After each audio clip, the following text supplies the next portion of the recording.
Okay, what is your full name? My name is Jeanette Toccalino. It's Jeanette Louise Antoinette Carpinello. Okay. And what are the names of your parents?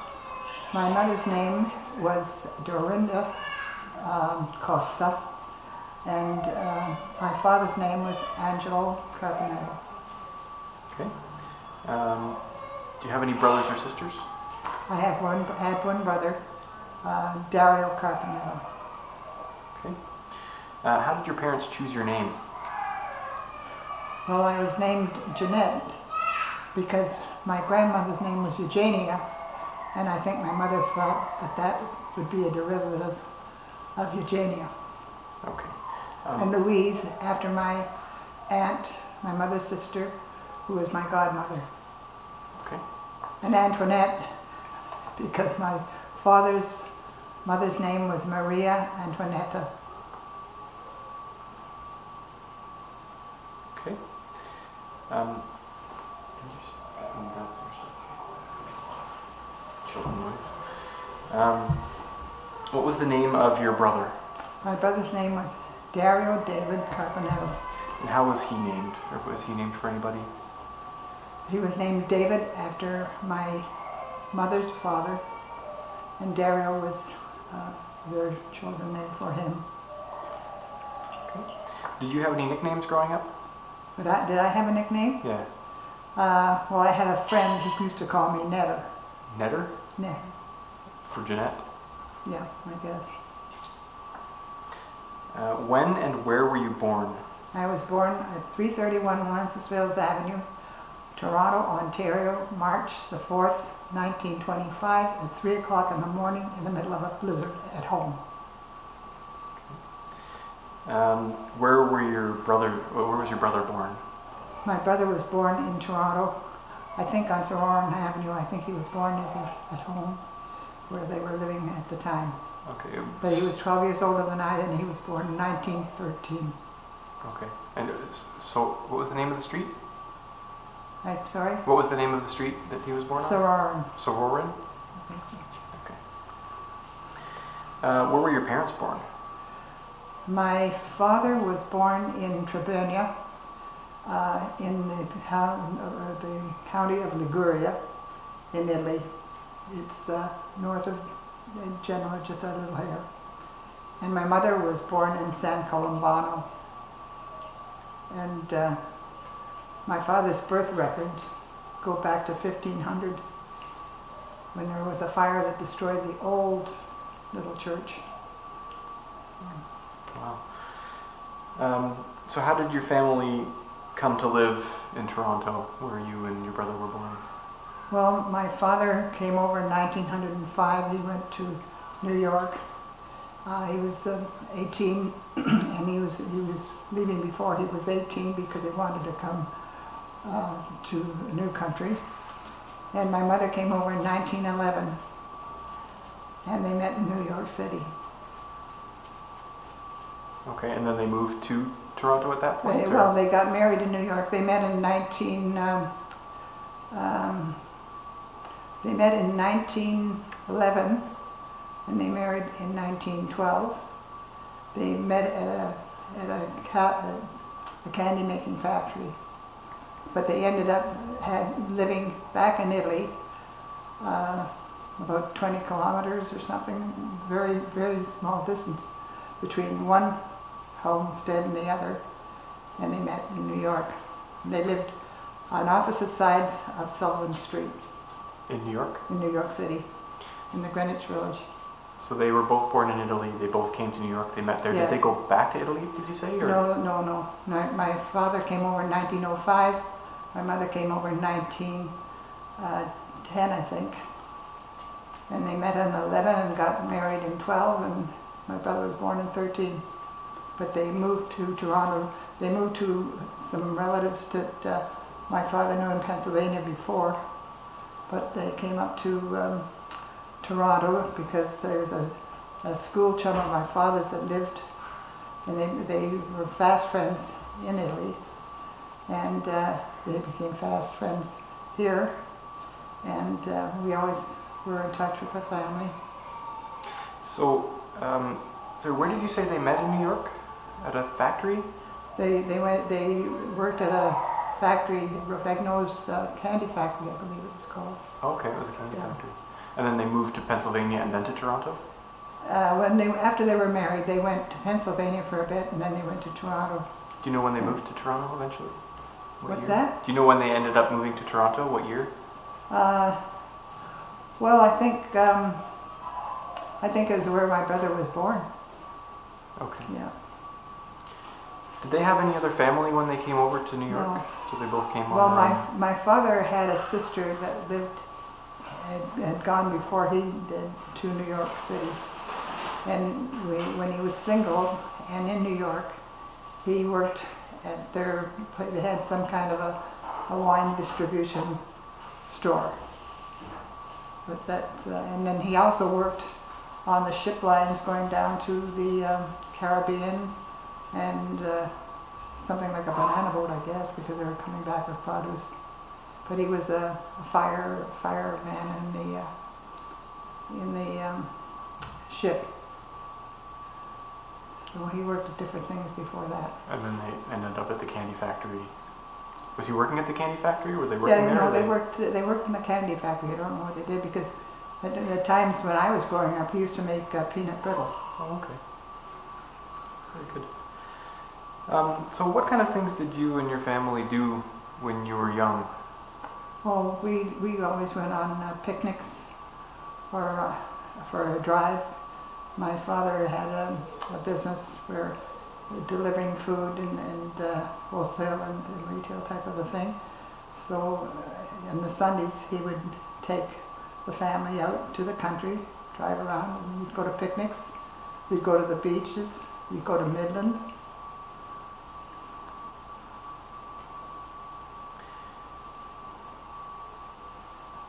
Who were some of your friends when you were young, and what kind of things did you do with your friends? I can't hear you. Sorry, who were some of your friends when you were young, and what did you do with your friends? What kind of things did you do? Well, I had one girlfriend that lived next door. She was 3 years older than I, and we were fast friends. Always kept in touch. She passed away last January, and we just played with each other. Girls do. Mm-hmm. But because my family was in business, we didn't live in a street that had lots of kids. So Your father owned a shop. yes, a greengrocer. Yeah. Do you remember the name of it? Yeah, it was Angelo Carpenito until the war, and then because of the problems during the war, because we are almost like Muslims today, I guess, because the daily store business dropped off very quickly because we were considered sort of checked out as enemy aliens, or well, they didn't,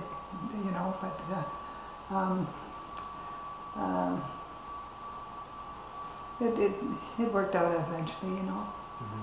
because the people that were buying wholesale, like the hospital and the Queen's Park and Art House and St. Michael's Hospital, they bought in quantity. And also Woolworths, that was at the corner of Queen and Yonge, I think it was. They recommended that my father change the name on the truck to Roncesvalles Fruit Market, which he did. And then there was no more problem because they were being told, why are you buying from the people that are fighting, Right. So. Did you ever run into any problems like that personally? Did you ever have anybody confront you or? Well, my father did, because at one point he had a call saying that to watch out because they're going to throw a brick through the window. And he sort of sat there this one night, and there were punks that lived around the corner. They were kind of troublesome sometimes, and he says, "Okay, throw the brick. I know who you are." But we had some very good friends.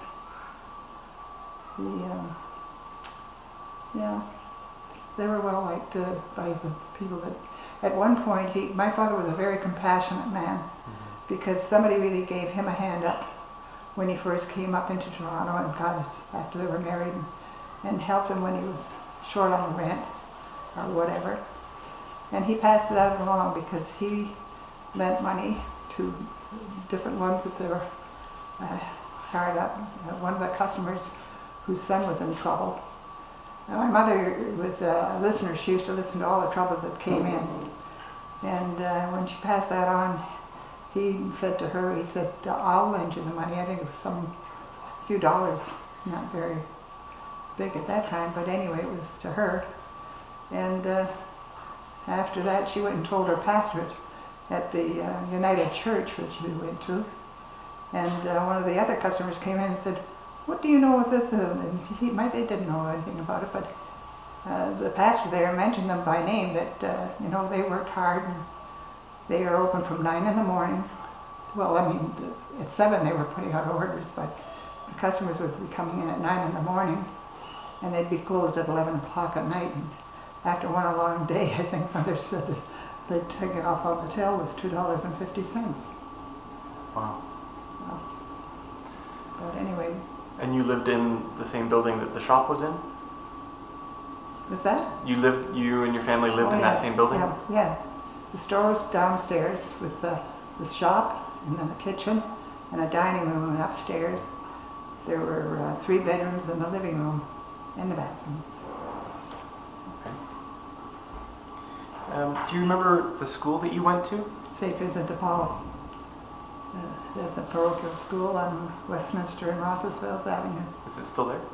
Yes. Yeah. And the church is still there. Okay. And that was, was that, how long did you go to school for? Well, I went from grade 1 to grade 8, and then I went to St. Joseph's Convent School from 8 until 13. And then I went into the College of Pharmacy. Okay, we're going to come back to that. When you were in school, before you went to pharmacy, do you remember what sort of subjects you liked, or do you have any favorite teachers that you remember? Or? Oh yeah, my first teacher was Sister Kathleen, and my grade 1 teacher was Veronica Roach, who later, oh gosh, in the, I don't know, in the 70s or 80s, she was a great picture in the paper of the Star, for she was one of the fantastic teacher, and she was past the grade school too, but she was a lovely lady. Okay. So you went to pharmacy school after that? Yeah. College of Pharmacy. Where was that? It was on Gerard Street, and I can't remember the name of the street.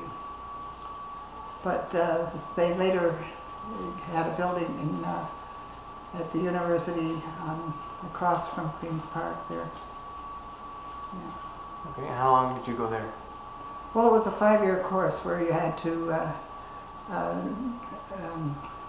be in a shop for 3 years, learning from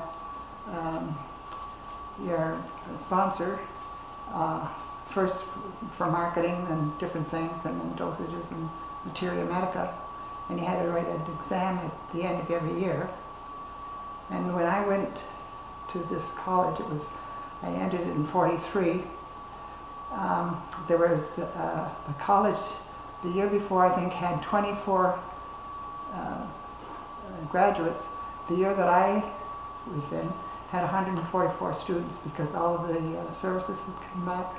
So there were 100 men and 44 women. And so they kind of lumped it together, because if you wanted to, you could, after you wrote the first year exam, you could put the next 2 together and in a shorter time if you want. And most of them did, so we did. And then you went to have 2 years at school, and then again they cut out the 3 months for vacation, and so you got it in a year and a half, which was very lucrative too, because you were working all the time and making money too. Mm-hmm. So once you were finished school, did you end up working as a pharmacist? Pardon? Once you were finished school, did you end up working as a pharmacist? Oh yes, yeah. I worked at Tamlin's from 1947 1943 until 1949. Where was that? Hmm? Where was this place? Oh, I ended up at Sunnyside, town was at Sunnyside, and I started at town in Sunnyside, but in the meantime, I also went to Beresford and Bloor. And these are all Yeah. in Toronto? Pardon? These are all in Toronto? I'm sorry. In Toronto? In Toronto, oh yes. Yeah, okay. Yeah. Okay. When and how did you meet your spouse? Huh. Well, I met him, well, I was sort of in 1943, I promised to wait for one fellow, and I mean, he was a friend of the family. We used to play Monopoly and that sort of thing when we got together, because, you know. But anyway, one night he asked me if I'd go for a show. I'd never been out on a date. So I said he'd call, because I said I'd have to ask my mother. And I did, and she said, fine. And I said, aren't you going to ask Papa? And she said, no, it's okay, we know the family. So anyway, he was going to call on the next night at 7. And I didn't. I didn't really want to go, you know, because, so I went to my friend's house at 7, so I wasn't there when he called. But he was a nice fellow, really he was. But he worked in hardware shipping department, but he dressed as if he was a CEO. He used to wear a Homburg and a suit and all that sort of thing. I mean, his parents had money, but I didn't know how to act. So anyway. So you stood him up? Yeah, well, I mean, and then one day he asked me if I would wait for him, and I thought, oh gee, I'm never going to meet anybody else anyway. So I said, yeah. So we were going over to his parents, to Carl's parents' home. My father and his father became friends, and they were the only Italians in Burlington or in that area, and so they would go out to visit, and I would go, and he'd be there, but he would be playing upstairs his trombone or whatever it was, and he never came down, so I never saw him. And then one time I was over there with my friend from the St. Joe's, because we used to have her to come and we'd hang around together. And she looked out the back window and she said, "Oh, what a hunk!" So I just looked, and that's. So I mean, I knew who he was. But anyway, when this other thing, when he came back, I mean, I was thinking about furniture and putting stuff away, but there was no ever any feeling on my part of that I should, I just realized that's what happens. You get married. So you had been dating this other? Well, I didn't know dating. I went out on one date. You went on one date. One okay. date. Yeah, and but it just, there was no spark for me. And then when I met him, we were going out because the families were getting very close. We were out on to the where was it? It was Crystal Beach, and we were lying there in the water and on the beach, and everything. And your father puts a stone. Or your father, Carla puts a pebble on my finger and says, "How's that for a ring?" And I said, "Oh, I want one bigger than that." And he was being very cute, but that's all. But then at one point, when he asked me, he said he'd like to marry me, and I said, "Oh, you're crazy with the heat." So when he said, he's not going to bother me. He said, "Think about it." And so he took so long to think about it, I thought he'd forgotten, so I wasn't going to say anything. So anyway, then he asked me what color of a car would I like. So I figured, I said, "What do you mean?" So I just want to move back a bit. Do you remember the first time that you met him? Oh, gee, it would have been, it was when I was waiting for this other fellow. But I mean, I saw him. You need a drink of water now? Do you need a drink of your water? Hmm? Can I do this here? Yeah. Do you need a drink of water? Oh, thank you. That is a nice big slurp. Are you okay over there? Yeah, I'm fine. And you're okay? Mm-hmm. Okay. Is it going good? Or?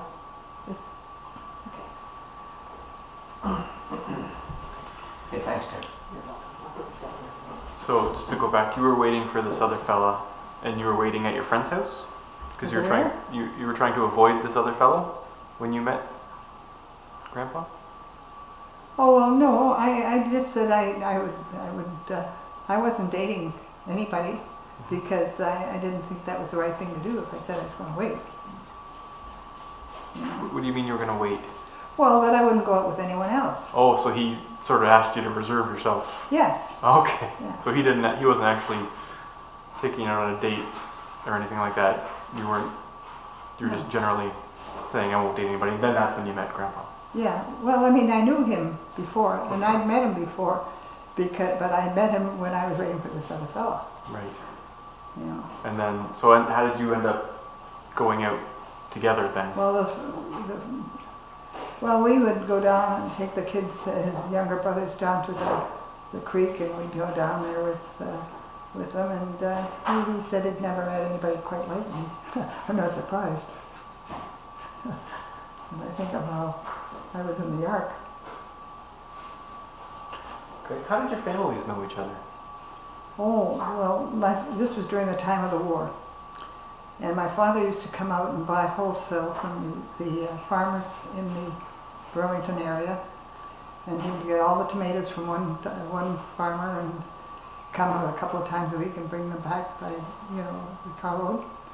And he happened to go down the Burlington, I forget what it's called, the town line, where his father had a farm. And he saw that they were picking raspberries. So he thought, well, I'll see if I can buy these raspberries. So they talked over the fence. Now, my father was about 6 foot tall and fair. And he asked his father about the raspberries. But my father didn't have an accent exactly, but he fractured the English. Instead of saying I was, he would say I be. Yeah, well, anyway, he spoke to his father and he said, what nationality are you? His father to mine.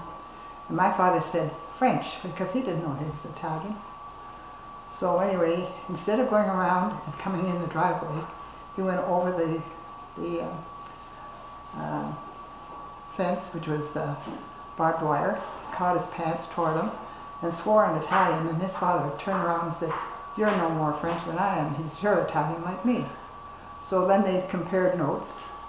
And his father came from near Milan, which is in Piemonte, which is northern part of Italy, north of Liguria, where my father came from, which was in the Mediterranean. But by space, maybe 40 or 50 miles, I think. But anyway, so his father said, oh, when you go back, come back, bring your wife, because he said my wife has no one here who speaks Italian, and she's okay, but she would just love it to be able to have a chinwag, So that's how they became friends.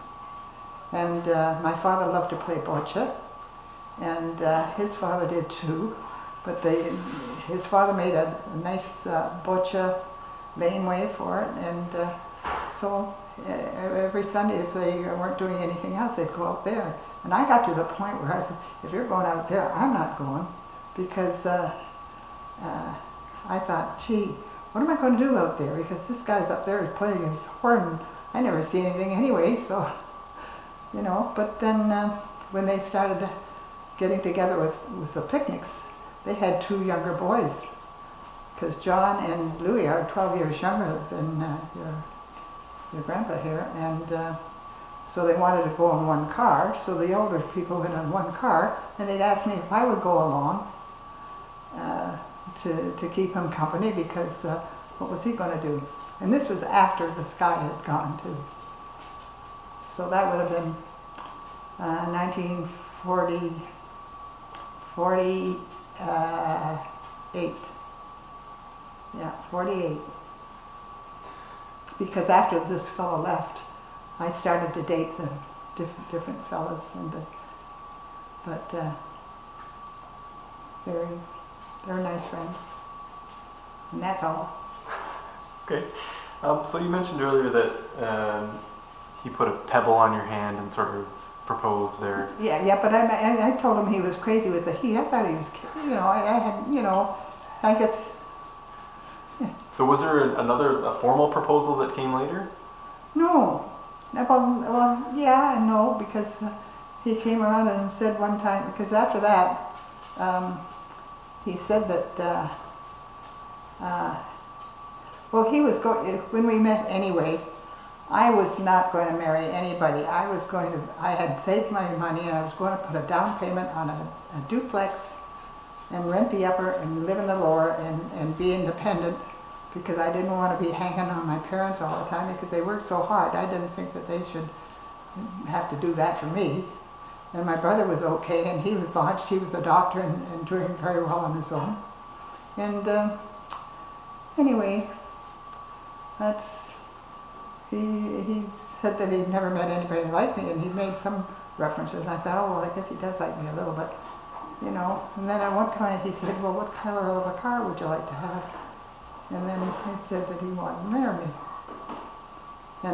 But he said he wasn't going to ask me anymore. I've got to make up my own mind. And he never mentioned it. That was August. And by the time it was in October, his birthday is on the 17th, he had never said anything. And I wasn't going to bring up the subject because... So, anyway. So if you weren't going to bring up the subject and he wasn't going to ask you again, how did you guys end up deciding to get married? Well, at that point, I said, well, when he brought it up again, because he said something on our way out, he came in to pick me up in Toronto to take me back to Burlington for birthday. So I just said as we drove, and I said, when we get there, I said, you tell your parents after we've gone, and I'll tell my parents. And so that was it. That was what we were supposed to do, but it didn't happen that way.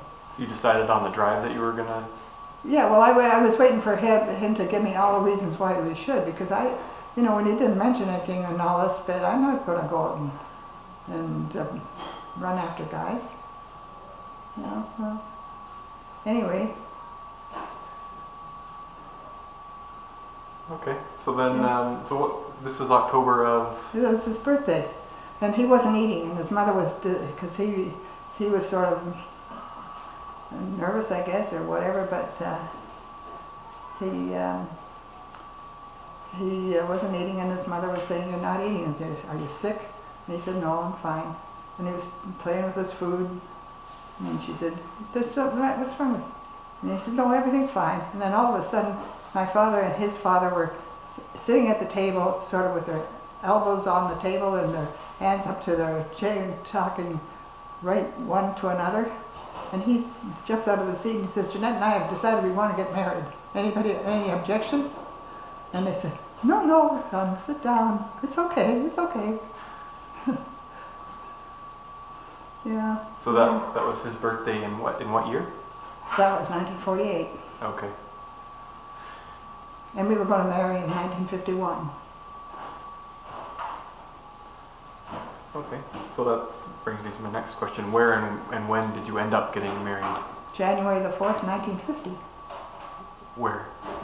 In St. Vincent de Paul Church. Why did you move the date up? Well, because at one point there, I guess it was 1949 in the summer when there was a lot of things. I didn't see him for a whole month. And I thought, boy, I'm not going to go through that. He was busy in the summertime because he's still working at the farm. Mm-hmm. And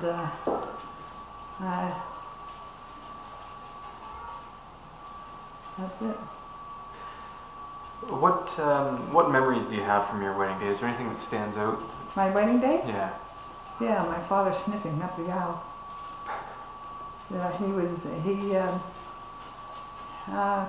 was happy and sorry at the same time. So he was walking you up Yeah. the aisle to the yeah, altar and he was Yeah, tearing up. yeah. Okay. He made me late too. What happened? I said I was late at the wedding because when we were ready to go, the car was there waiting for us, and he had to sit down and have a drink, a shot or something to bolster him. Okay. He was almost in tears. Well, what do you think is the key to a successful marriage? Oh, yeah, consideration and cooperation, and love, of course, and generosity of spirit. Okay. So you guys got married, Yeah. and then at that point, did you move in to a new house, or where did you guys go from there? What No. happened after you got married? There, Carlo worked from the time he was in grade 8. He didn't go to high school, and his father paid him like a hired man, but put it in a special account. So he had all that money that was saved because he didn't have a lot of time to fool around. In the summertime, he was very busy. And in the wintertime, when there wasn't any work, they went to Hamilton. They worked in steel mills and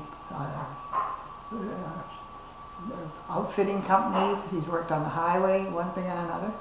And he saved his money. And when it came time, he changed his mind and decided he'd like to buy a farm.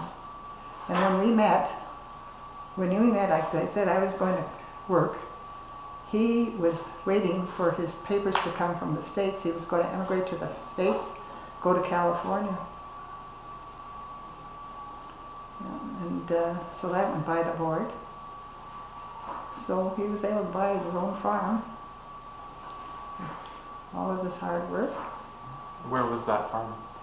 It was on Radial Road, which is now called Rebecca Street, in Bronte, in from between the 25 highway, Bronte Road, and the second line or third line.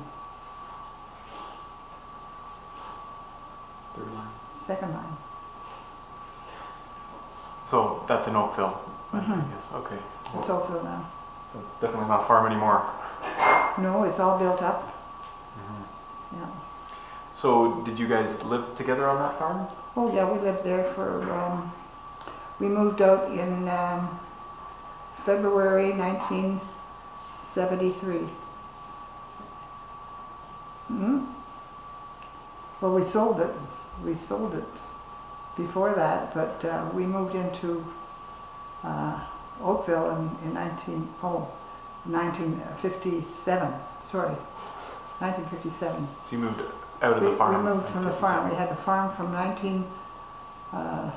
think he bought the farm in 49, the fall of 49, and he set to work to fix the house. And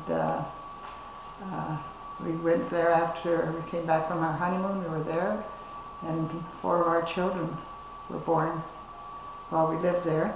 And on the farm? On the farm. David, Anthony, Thomas, and Mary. And that's where he donated a parcel of land for the building of a Catholic church, the St. Dominic's.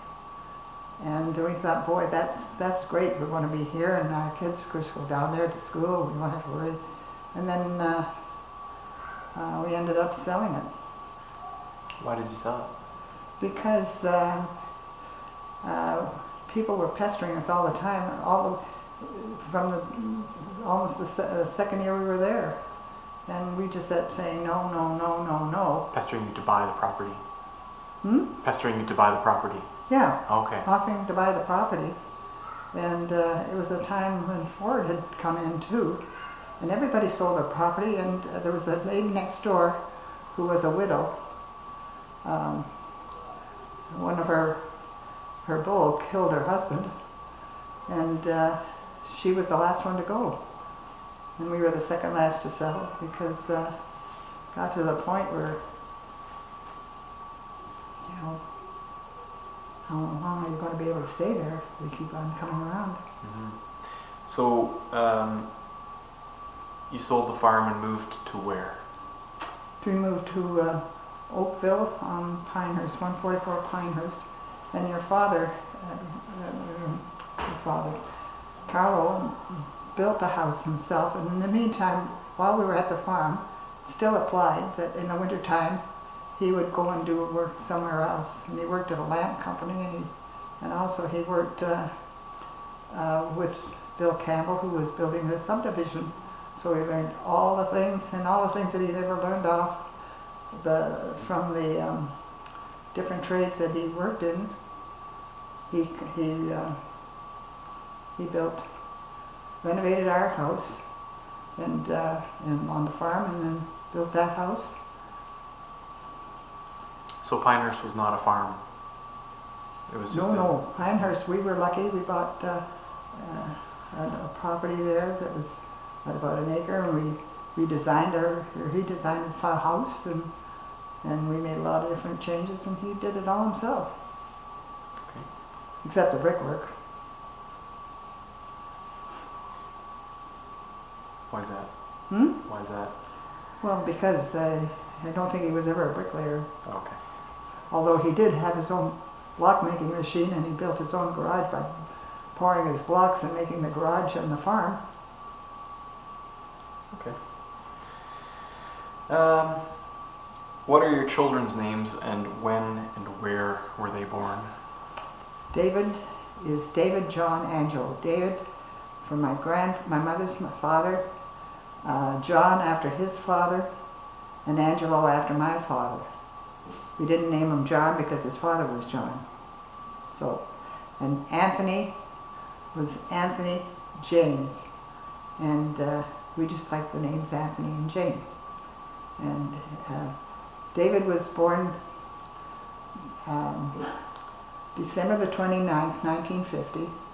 Anthony was 52, July the 10th. And then Carlo Thomas Francis, Carlo Thomas Francis, who was born August the 29th, 1952. Now, Carlo said, if we have 3 sons, the third son's going to be named after me. So that's how that is. And then there was Mary, who was October the 3rd, 1955. And that was all, they were all born at the farm, from the farm. They were born in Oakville Trafalgar Memorial Hospital. All of them were born in the hospital. Yeah, all of them were from, and the hospital only opened in 1950, I think, or 51. Just in time. Yeah.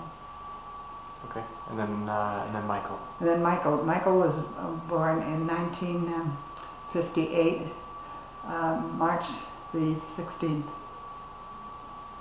When was he born? He was born in Oakville. In the hospital? Yes. OTMH? Yeah. Okay. Is there any special memories or anything that you really have stuck in your head from your children's childhood? I didn't hear that. Do you have any special memories about your children? Special memories? Yeah, anything that you really... Oh, I had a very happy childhood. About your children, sorry. My children? Oh. Yeah. Do you remember anything special about their... Yeah. Yeah, they all each had a moment of fate, really, I guess, because David, when he was little, he was playing, and it would have been between, I would say that I was expecting maybe Thomas, and he was out playing with Anthony, and then Anthony came come in for dinner. I called him, and he was waving his arm and saying something about Davy Tank, and he was in the barn bringing in eggs, and it turned out that he was saying that Davy's on the gas tank, and he went over to look and he was sprawled right over the tank with his nose in. And I guess he liked the smell of gasoline. So we thought he picked him up and shook him and his shoes just fell off his Wellingtons and I called the doctor and he said, is he still breathing? I had to go and see. And I said, I don't know, but I said he rolled his eyes. He says he's okay, but take him out and make sure he gets enough air and you know that he'll probably throw up. And Anthony was playing in a sandbox when he was little, put a stick in his mouth, and I didn't know because I was out there with them and they were playing in the sandbox. He picked up a stick and he couldn't breathe. And I didn't know what I thought he'd swallowed. Threw him in the car and with David and I said, sit down on the floor of the back seat and don't. I went all the way into the emergency. They took him in right away and they were gone and he came out and he said, he's going to be all right. He said, but do you know why he couldn't breathe? I said, I have no idea. They took out a carpenter ant, about a half-inch long that was in his esophagus, and it was swelling and cutting off his air. And then Carlo, one day when we were up at the barn, he took a handful of lime. He was ready to put it in his mouth. And Mary got hit by a car in front of our house on Pinehurst. We had a dog that was loose, and they'd called someone called the dog patrol, and they came, and he was backing out of a car, and she was on the end of our driveway, and he was going. I was in the living room just looking out and watching her for a bit, and I could see he's going to hit her, and I went out screaming, "Stop! Stop! You're going to hit my child!" And he slammed on the brakes, and at that point, he hit the trike. The trike was bent, and she was flipped off. Yeah, and then of course Michael, in 1979, had that accident with his friends when they were going up on a weekend, and they were going to a show in, can't remember the name of the place, but there were two cars going up, and they were going to stay with a Reverend Smith and his daughter, and her boyfriend, who was Mike's best friend. These boys all went together, and they were hit, had a direct crash, and it killed the Reverend who was driving it, and killed Michael's best friend who was sitting in the back with Mike, with his girlfriend in the middle, and Mike was sitting on the right-hand side in the car, and the force of the thing collapsed the car in a way that Michael hit the roof, and he changed places, and he was sitting in the middle. But it was tragic, and we heard it on the news because our telephone line was not working, and people phoned, and because it gave a busy signal, they thought we knew, and we heard it on the news, on the 7 o'clock news. So. Yeah, sure. Grandpa's just seeing, like, if you're going to be asking the same questions, like, there's a lot of it similar. He thought maybe you guys they should be together. Too late now. Too late? Yeah, it's hard to sort of get a shot with both. Because he's saying that he's not going to be able to, like, he's not going to have a lot to say, you know, like doing all the talking, and he thinks he needs to correct her. You can Well, speak too, but I mean, Like the ages of our children and everything, you don't need to have that again, do you? no, not No, necessarily. okay, good. Carry on. You sure, Dad? You sure? Oh, yeah, sure. Well, I'm telling you too much about him. Okay. So you lived on Pinehurst. How long did you live on Pinehurst? 16 years. 16 years. And then you moved to... We came to Scotch Block Farm. Why did you move? Well, Carol liked the farm. We bought the farm earlier. So you missed living on a farm, basically? Hmm? You had missed living on a farm? Oh, sorry, I thought it was No, a fly or it, something. And I It might- it was- Eh? no, he liked living on a farm. And Oh, really? Ian? Yeah. Grandpa can add to it from over here? Yeah. Okay. Oh, Yeah, but- the important thing, as long as you're not sort of talking over each other. oh, yeah, okay. Yeah, and then we'll get you over there, obviously. Oh, okay. Like, because the question like about moving to the farm, that's a joint thing, right? Mhm. Okay, well, if something isn't just right, I'll interject. I can do that, eh? And I'm probably going to ask some of these same questions to you just to get your Yeah. perspective, but Yeah, yeah. Okay, ask him about when he gave his daughter a black eye. No, I'm just kidding. Just right now. No, I'm just kidding. Okay, carry on. He's not always a fly. That song was tickling me. I'll ask her. Okay. And one more thing, sorry.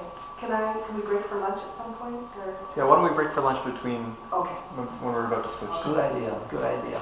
You can sort of have time to digest all this.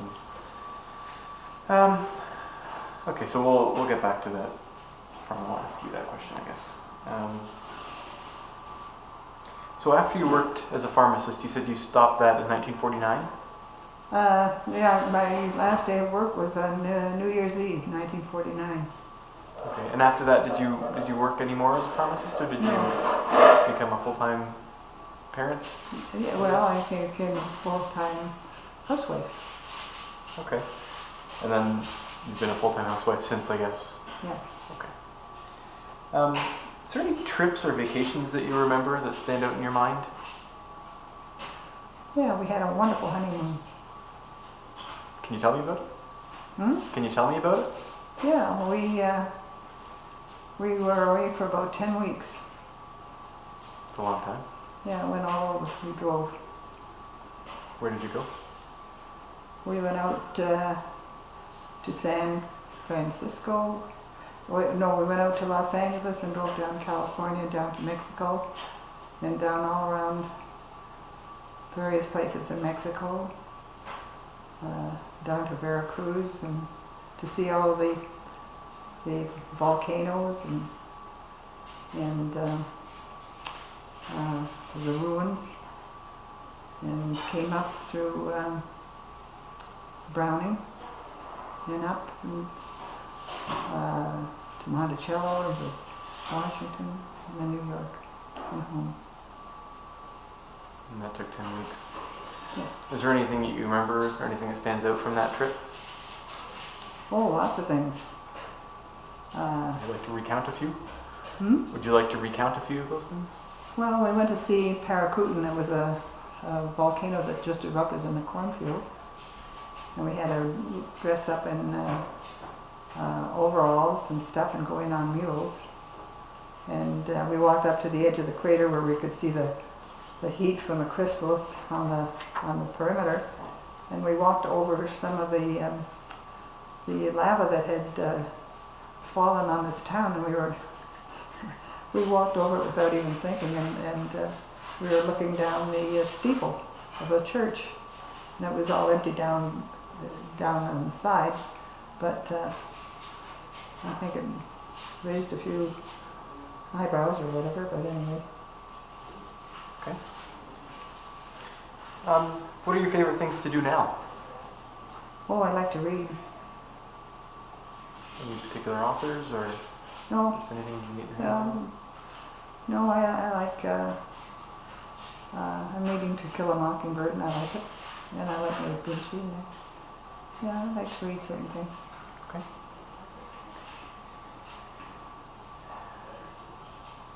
So you grew up in the store in Roncesvalles.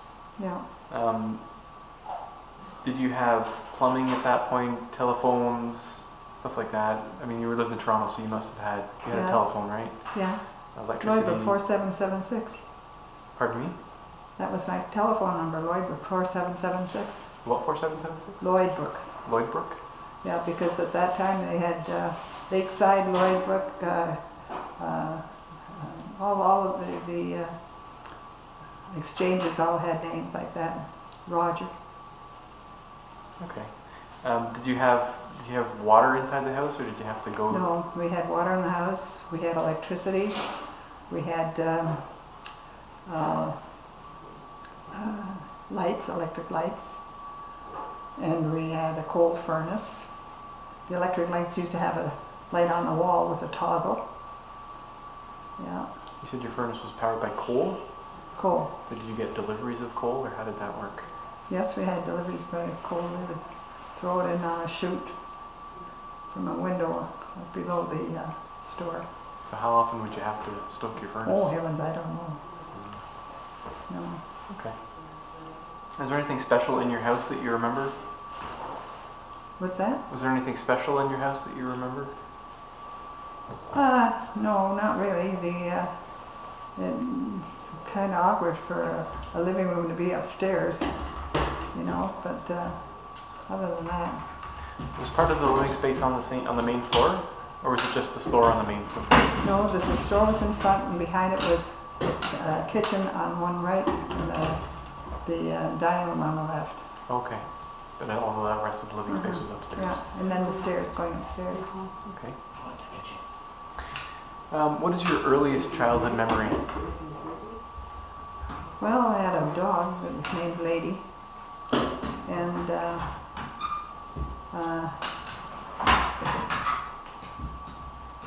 I can remember my mother teaching me my prayers in Latin underneath a light bedroom. Okay. How would you describe the personalities of your family members? What's that? How would you describe the personalities of your family members? What were they like? Which one? All of them. You Mother, mean my your father, mother, your my brother? father? Or? Yep. Oh, they were loving and giving. They really were. They cared a lot about people, and like I told you, my mother used to almost be like a confessor because they'd always come and they'd talk to her, and my goodness, the man in the barber shop 2 doors up, he was so nice. He used to cut my hair, but his wife was ill, and he came down and asked my mother to come, please. He was having to see where his wife. She died. She died in her arms. But and my father was always ready to help anybody. What about your brother? Oh, my brother, he was the most wonderful guy to me. It's almost,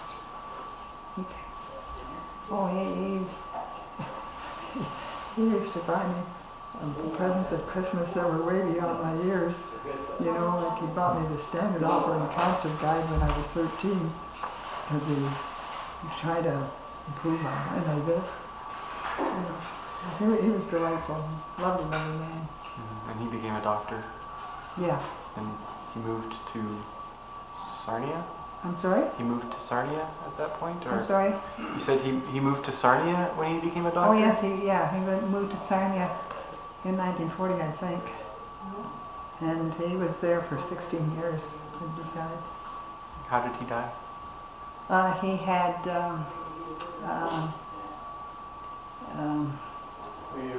bladder cancer. He smoked a lot. But he used to, when he was going to university, he'd bring things home, and he'd show me, he bought a microscope early on, and he showed me how to use it and said I could use it, but how not to, what not to do. But yeah, he was the youngest graduate in medicine in 1938. He graduated at 25. At that time, when he went in, you could go from high school into medicine, but he took all sorts of courses. He was a demonstrator in anatomy at one point, and he took a galley course, which was supposed to be Dr. Galley, who was more into neurology.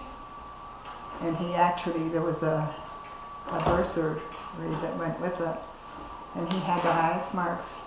But Dr. Galley, when he died, made it that it should go to someone of British origin, so they wouldn't give it to him.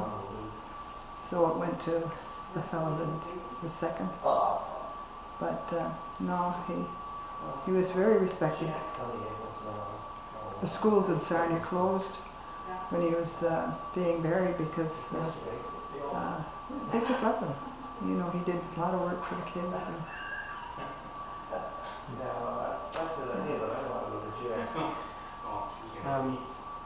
So we'll change gears a bit here. When you were growing up, do you remember what kind of games you would play?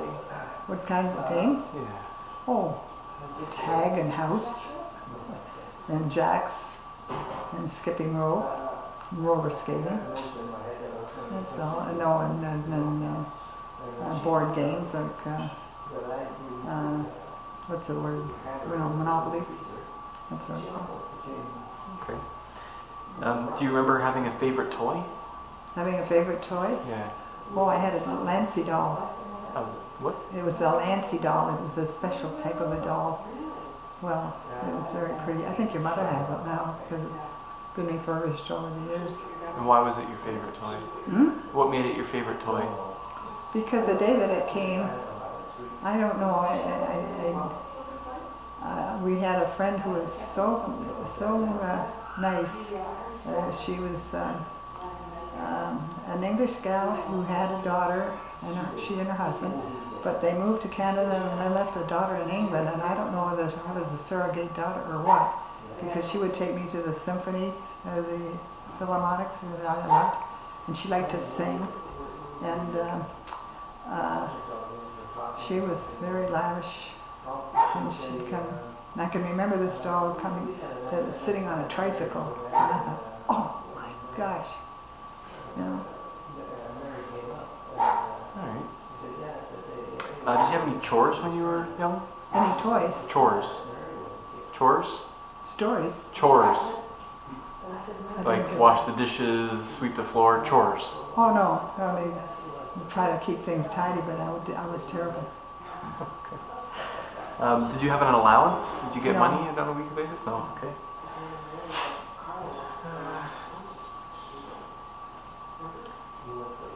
Do you remember any fads from when you were younger? Anyone? Any fads? Popular hairstyles or funny clothing trends? Not really.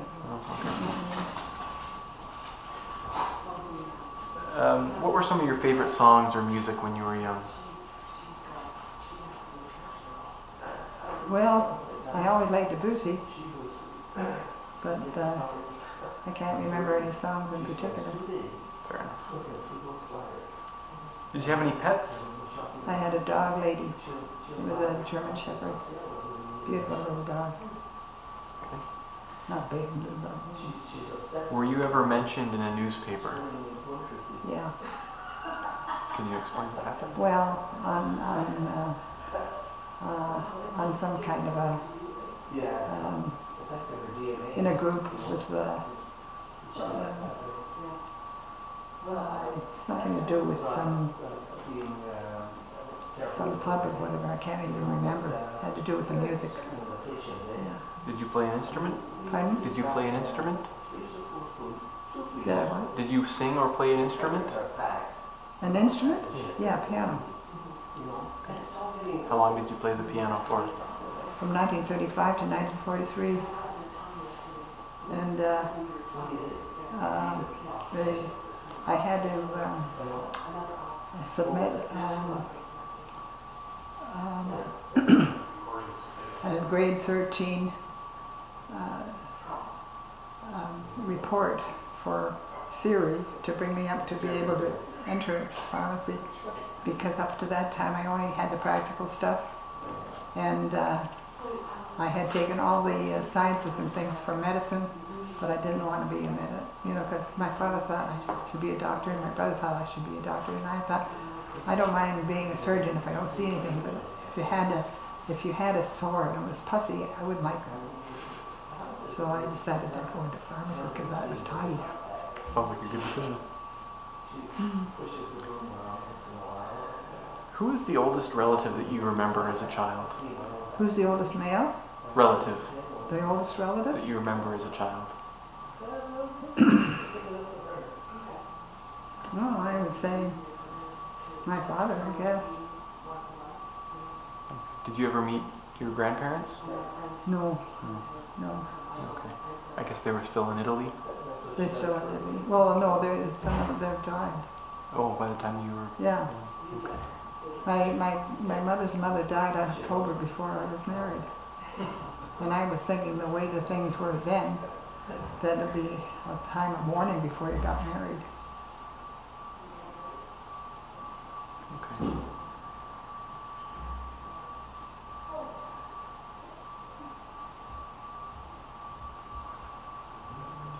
How did you find out you were going to be a parent for the first time? The same way as everybody else. Do you remember that moment at all? No. What was your proudest moment as a parent? Oh, I can say just being a parent to them all. I mean, really, no one's better than the other. They're all wonderful kids. What did you guys enjoy doing as a family together, you and the children? Hmm? Was there anything that you and the children enjoyed doing together as a family? Oh, yeah. Whenever we get together, I think it's wonderful. Yeah. When they were younger, was there anything specific that you guys would do on a regular basis? No, we did a lot of things together. We camped. When we had the children, whenever we'd go out, we'd take them with us. And especially if for holidays, we'd have a tent and we'd go camping. And one time we rented went someplace and rented one of these, what are they called? Campers on wheels. And yeah. We took them to Corning. We took them to the Dearborn Museum. We would go to the gallery together and took them on the first subway car ride that they ever had. And when they opened, I mean, we did everything, but we always went in the pack. Yeah. Yeah. Okay. We're almost done.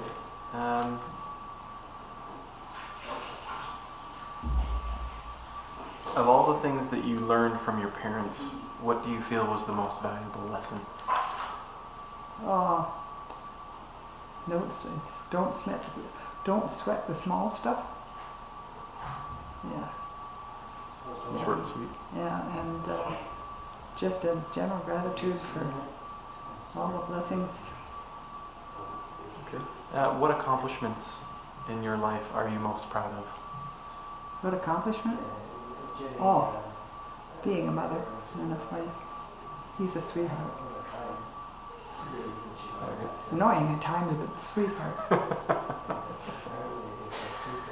All right. And finally, what is the one thing you most want people to remember about you? About me? Yeah. Oh, that I cared. That I cared.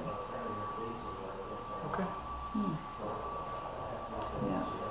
Anything else you want to say? No, that's very kind of you to do this again. But Well, anyway, I love you dearly. I love you too. I want to make sure, I've heard a lot of your stories before, but I want to make sure that we record these so that, in the future,